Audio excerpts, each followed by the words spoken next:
Prajwal Revanna video leak ಆಗಿದ್ದೆಗೆ ಈ ಪ್ರಕರಣದ ಹಿಂದಿದೆಯಾ DK master plan? Pen drive ಬಗ್ಗೆ ಬಿಜೆಪಿ ಮುಖಂಡ ಸ್ಫೋಟಕ ಹೇಳಿಕೆ. ಪ್ರಜ್ವಲ್ ರೇವಣ್ಣ ಅವರ ಅಶ್ಲೀಲ ವಿಡಿಯೋ ಲೀಕ್ ಆಗಿದ್ದು ಹೇಗೆ?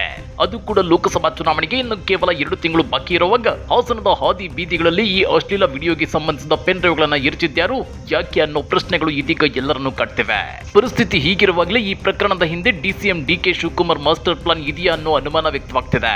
ಹಾಗಾದ್ರೆ ಪ್ರಜ್ವಲ್ ರೇವಣ್ಣ ಅವರದ್ದು ಎನ್ನಲಾದ ಅಶ್ಲೀಲ ವಿಡಿಯೋ ಫುಟೇಜ್ ಡಿಕೆಶಿ ಕೈ ಸೇರಿದ್ದು ಹೇಗೆ ಅಂದ್ರ ಅದನ್ನ ಡೀಟೇಲ್ ಆಗಿ ತೋರಿಸ್ತೀವಿ. ಆದ್ರೆ ಅದಕ್ಕಿಂತ ಮೊದಲು ನಮ್ಮ ಚಾನಲ್ ಅನ್ನು ಸಬ್ಸ್ಕ್ರೈಬ್ ಮಾಡ್ಕೊಳ್ಳಿ, ಹಾಗೇನೇ ಪಕ್ಕದಲ್ಲಿರೋ ಬೆಲ್ ಬಟನ್ ಅನ್ನು ಪ್ರೆಸ್ ಮಾಡಿ.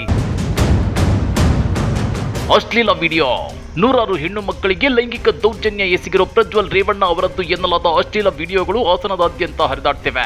ಇದರಿಂದ ಹಾಸನ ಜೆಡಿಎಸ್ ಸಂಸದ ಪ್ರಜ್ವಲ್ ರೇವಣ್ಣ ದೇಶ ಬಿಟ್ಟು ರಾತ್ರೋರಾತ್ರಿ ಪರಾರಿಯಾಗಿದ್ದಾರೆ ಅನ್ನೋ ಮಾತುಗಳು ಕೇಳಿ ಬರ್ತಿವೆ. ಇತ್ತ ಗಂಭೀರ ಆರೋಪ ಹೊತ್ತಿರೋ ಪ್ರಜ್ವಲ್ ರೇವಣ್ಣ ಅವರ ವಿರುದ್ಧ ಕೆಲ ಮಹಿಳೆಯರು ದೂರು ದಾಖಲಿಸಿದ್ದಾರೆ. ಕಾಂಗ್ರೆಸ್ ಕಾರ್ಯಕರ್ತರು ಮತ್ತು ಮಹಿಳಾ ಸಂಘಟನೆಗಳು ಇದಕ್ಕೆ ಕೆಂಡ ಕಾರುತ್ತಿದ್ದು ಬೀದಿಗಿಳಿದು ಪ್ರತಿಭಟನೆಗಳನ್ನ ಮಾಡ್ತಿವೆ. ಪ್ರಜ್ವಲ್ಗೆ ಕಠಿಣ ಶಿಕ್ಷೆ ಆಗಲೇಬೇಕು ಅಂತೇಳಿ ಪಟ್ಟು ಹಿಡಿದಿವೆ. ಇದೆಲ್ಲದರ ಮಧ್ಯೆ ರಾಜ್ಯ ಸರ್ಕಾರ ಈ ಪ್ರಕರಣವನ್ನ ಎಸ್ಐಟಿ ತನಿಖೆಗೆ ಒಪ್ಪಿಸಿದೆ. ಆದ್ರೆ ಇಲ್ಲಿ ಕಾಡೋ ಪ್ರಶ್ನೆ ಏನು ಅಂದ್ರೆ, ಪ್ರಜ್ವಲ್ ಮೇಲಿರೋ ಆರೋಪ ನಿಜಾನೋ ಸುಳ್ಳೋ ಅದು ಬೇರೆ ವಿಚಾರ. ಆದ್ರೆ ಪ್ರಜ್ವಲ್ ರೇವಣ್ಣ ಅವರದ್ದು ಎನ್ನಲಾದ ಈ ಅಶ್ಲೀಲ ವಿಡಿಯೋಗಳ ಪೆನ್ ಡ್ರೈವ್ಗಳನ್ನ ಹಾಸನದ ಹಾದಿ ಬೀದಿಯಲ್ಲಿ ಲೋಕಸಭಾ ಚುನಾವಣೆಗೆ 2 ದಿನ ಬಾಕಿ ಇರೋ ಟೈಮಲ್ಲಿ ಎರಚಿದ್ಯಾರು, ಅದ್ಯಾವ ಉದ್ದೇಶದಿಂದ ಈ ಕೆಲಸ ಮಾಡಿದ್ರು ಅನ್ನೋ ಪ್ರಶ್ನೆಗಳು ಮುನ್ನೆಲೆಗೆ ಬಂದಿವೆ. ಈ ಬಗ್ಗೆ ಹೊಳೆನರಸೀಪುರ ವಿಧಾನಸಭಾ ಕ್ಷೇತ್ರದ ಪರಾಜಿತ ಬಿಜೆಪಿ ಅಭ್ಯರ್ಥಿ ಮತ್ತು ವಕೀಲ ದೇವರಾಜೇಗೌಡ ಅನ್ನೋರು ಸ್ಫೋಟಕ ಹೇಳಿಕೆ ಕೊಟ್ಟಿದ್ದಾರೆ. ಈ ದೇವರಾಜೇಗೌಡ ಯಾರು ಅನ್ನೋದು ನಿಮ್ಗೆಲ್ಲ ಗೊತ್ತೇ ಇರುತ್ತೆ. ಕಳೆದ ಜನವರಿಯಲ್ಲಿ ಅಂದ್ರೆ ಕೇವಲ 4 ತಿಂಗಳ ಹಿಂದೆ ಹಾಸನದಲ್ಲಿ ಪ್ರೆಸ್ ಮೀಟ್ ಮಾಡಿದ್ದ ಇವರು ಅವತ್ತೇ ಎಚ್.ಡಿ. ರೇವಣ್ಣ ಕುಟುಂಬದ ರಾಸಲೀಲೆ ವಿಡಿಯೋ ಬಾಂಬ್ ಅನ್ನ ಸ್ಫೋಟಿಸಿದ್ರು. ರೇವಣ್ಣ ಇನ್ನು ಮುಂದೆ ಬಾಯಿ ಮುಚ್ಕೊಂಡು ಸುಮ್ಮನಿರ್ಬೇಕು, ಅವರು ಸುಮ್ಮನಿರದಿದ್ರೆ ಹಾಸನದ ಪ್ರಮುಖ ವೃತ್ತದಲ್ಲಿ ಎಲ್ಇಡಿ ಪರದೆ ಹಾಕಿ ವಿಡಿಯೋ ಪ್ಲೇ ಮಾಡೋದಾಗಿ ವಾಗ್ದಾಳಿ ನಡೆಸಿದ್ರು. ಆದ್ರೆ ವಿಡಿಯೋವನ್ನ ಮಾತ್ರ ಬಿಡುಗಡೆ ಮಾಡಿರಲಿಲ್ಲ. ಆದ್ರೀಗ ಸಂಸದ ಪ್ರಜ್ವಲ್ ರೇವಣ್ಣ ಅವರದ್ದು ಎನ್ನಲಾದ ಅಶ್ಲೀಲ ವಿಡಿಯೋಗಳು ವೈರಲ್ ಆದ ಬೆನ್ನಲ್ಲೇ ದೇವರಾಜೇಗೌಡ ಈ ಬಗ್ಗೆ ಸ್ಪಷ್ಟನೆ ಕೊಟ್ಟಿದ್ದಾರೆ. ಈ ರಾಸಲೀಲೆ ವಿಡಿಯೋ ವಿಚಾರ 2023ರಲ್ಲೇ ಬಂದಿತ್ತು. ಆದ್ರೆ ಪ್ರಜ್ವಲ್ ರೇವಣ್ಣ ನ್ಯಾಯಾಲಯದಲ್ಲಿ ಸ್ಟೇ ಪಡೆದುಕೊಂಡಿದ್ರು. ಈ ಹಿಂದೆ ಪ್ರಜ್ವಲ್ ರೇವಣ್ಣ ಅವರ ಕಾರು ಚಾಲಕ ಕಾರ್ತಿಕ್ ಮೇಲೂ ಸ್ಟೇ ಪಡೆದಿದ್ರು. ಈ ವೇಳೆ ಕಾರ್ತಿಕ್ ನನ್ನ ಬಳಿಗೆ ಬಂದು ವಕಾಲತ್ತು ಹಾಕಿ ಎಂದಿದ್ದ. ಈ ವೇಳೆ ಪ್ರಜ್ವಲ್ ರೇವಣ್ಣನ ವಿಡಿಯೋಗಳನ್ನ ನೋಡಿದ್ದೆ ಅಂತೇಳಿ ಸ್ಫೋಟಕ ವಿಷಯವನ್ನ ವಕೀಲ ಮತ್ತು ಹೊಳೆ ನರಸೀಪುರ ವಿಧಾನಸಭಾ ಕ್ಷೇತ್ರದ ಪರಾಜಿತ ಬಿಜೆಪಿ ಅಭ್ಯರ್ಥಿ ದೇವರಾಜೇಗೌಡ ಬಿಚ್ಚಿಟ್ಟಿದ್ದಾರೆ. ಈ ಪ್ರಕರಣಕ್ಕೆ ಸಂಬಂಧಿಸಿದಂತೆ ಈ ಹಿಂದೆ ಕಾರ್ತಿಕ್ ಬಂದು ನನ್ನ ಭೇಟಿ ಮಾಡಿದ ಸಂದರ್ಭದಲ್ಲಿ ಹಲವಾರು ಅಶ್ಲೀಲ ವಿಡಿಯೋ ಇತ್ತು. ನಂತರ ಈ ವಿಡಿಯೋ ಯಾರ್ಯಾರಿಗೆ ಕೊಟ್ಟಿದ್ದೀಯಾ ಅಂತೇಳಿ ಕಾರ್ತಿಕ್ಗೆ ಕೇಳಿದ್ದೆ. ಅದಕ್ಕೆ ಆತ ಈಗಾಗಲೇ ವಿಡಿಯೋಗಳು ಡಿಕೆ ಶಿವಕುಮಾರ್ ಮತ್ತು ಡಿಕೆ ಸುರೇಶ್ ಸೇರಿ ಕೆಲ ಕಾಂಗ್ರೆಸ್ ಲೀಡರ್ ಗಳಿಗೆ ಹೋಗಿವೆ ಅಂತ ಹೇಳಿದ್ದ ಅಂತೇಳಿ ಅಚ್ಚರಿಯ ಹೇಳಿಕೆ ನೀಡಿದ್ದಾರೆ. ಆದ್ರೆ ಈ ವಿಡಿಯೋ ಸಿಕ್ಕ ನಂತರ 2 ತಿಂಗಳಾದ್ರೂ ಏನು ಮಾಡ್ಲಿಲ್ಲ.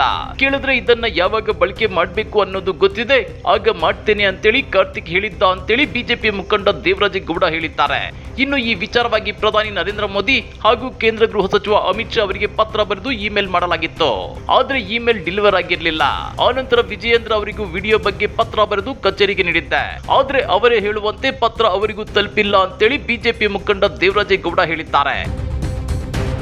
ಇನ್ನ ಕಳೆದ ವಿಧಾನಸಭಾ ಚುನಾವಣೆಯಲ್ಲಿ ಎಚ್.ಡಿ. ರೇವಣ್ಣ ಅವರ ವಿರುದ್ಧ ಸೋತಿದ್ದ ಬಿಜೆಪಿ ಅಭ್ಯರ್ಥಿ ದೇವರಾಜೇಗೌಡ ಅವರನ್ನ ರೇವಣ್ಣ ಕೇವಲವಾಗಿ ನಡೆಸಿಕೊಂಡಿದ್ರಂತೆ. ಕಾರ್ಯಕ್ರಮ ಒಂದರಲ್ಲಿ ಸ್ಟೇಜ್ ಹತ್ತಲು ಬಿಡದೆ ಡರ್ಟಿ ಫೆಲೋ ಅಂತೇಳಿ ನಿಂದಿಸಿದ್ರಂತೆ. ಇದರಿಂದ ಕೆರಳಿ ಕೆಂಡವಾಗಿದ್ದ ದೇವರಾಜೇಗೌಡರು ಎಚ್.ಡಿ. ರೇವಣ್ಣ ವಿರುದ್ಧ ರೊಚ್ಚಿಗೆದ್ದಿದ್ರು. ಈ ತರಹದ ವಿಡಿಯೋಗಳನ್ನ ಮಾಡಿದ್ದೇ ದೊಡ್ಡ ತಪ್ಪು, ಅದೇ ರೀತಿ ಹೆಣ್ಣು ಮಕ್ಕಳ ವಿಡಿಯೋ ರಿಲೀಸ್ ಮಾಡಿದ್ದು ಸಹ ತಪ್ಪು. ನಿನ್ನ ಮಗ ಕೋರ್ಟ್ ನಲ್ಲಿ ತೆಗೆದುಕೊಂಡಿರುವ ಸ್ಟೇ ವೇಕೇಟ್ ಮಾಡಿಸಿ ಮಹಿಳೆಯರ ಅನುಮತಿ ಕೊಡಿಸು.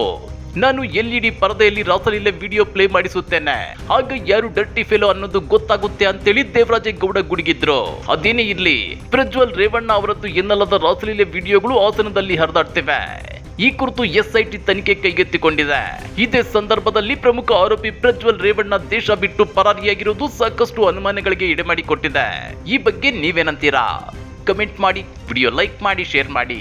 ಇಂಥ ಮತ್ತಷ್ಟು ರೋಚಕ ರಾಜಕೀಯ ಸುದ್ದಿಗಳನ್ನ ಮಿಸ್ ಮಾಡದೆ ನೋಡಬೇಕು ಅಂದ್ರೆ ನಮ್ಮ ಯೂಟ್ಯೂಬ್ ಚಾನಲ್ ಅನ್ನ ಸಬ್ಸ್ಕ್ರೈಬ್ ಮಾಡ್ಕೊಳ್ಳಿ.